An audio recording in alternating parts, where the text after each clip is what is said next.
Afternoon, so yun, may nagpadala sa atin isang Glock 17 from Las Piñas.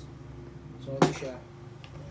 Concern ng owner is isang putok lang daw, sumisingaw na lahat ng gas. Then dumating siya, ito naka-disassemble na. Tanggal na rin yung pin sa may trigger, tsaka yung sa may slide lock, slide catch. Then napansin natin, wala na siyang gas route, kaya yun ang nagiging dahilan kung bakit tumatapon yung gas. Pero check pa rin natin, subukan natin lagyan ng gas route, then check pa natin yung ibang problem. So rin makikita natin. Simulan na muna natin.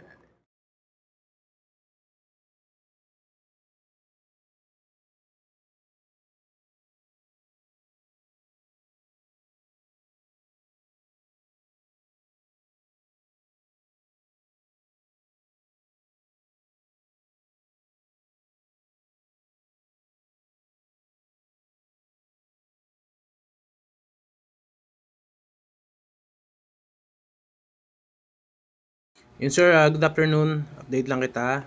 Naglagay na rin tayo ng spring dito kasi nawawala na yung spring niya rito. Then sa magazine, yun. Sir, yun. May missing parts.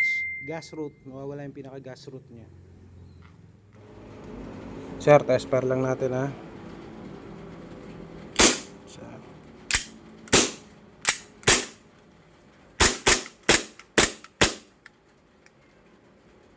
Yo guys, good afternoon. So yun, natapos na natin gawin yung Glock 17 na pinadala sa atin from Las Piñas. So yun, naglagay tayo ng gas route, nagpalit tayo ng maglip, then naglagay din tayo ng spring sa trigger niya kasi yun yung mga missing parts.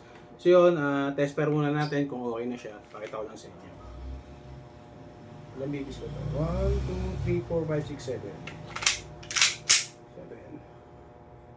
1, 2,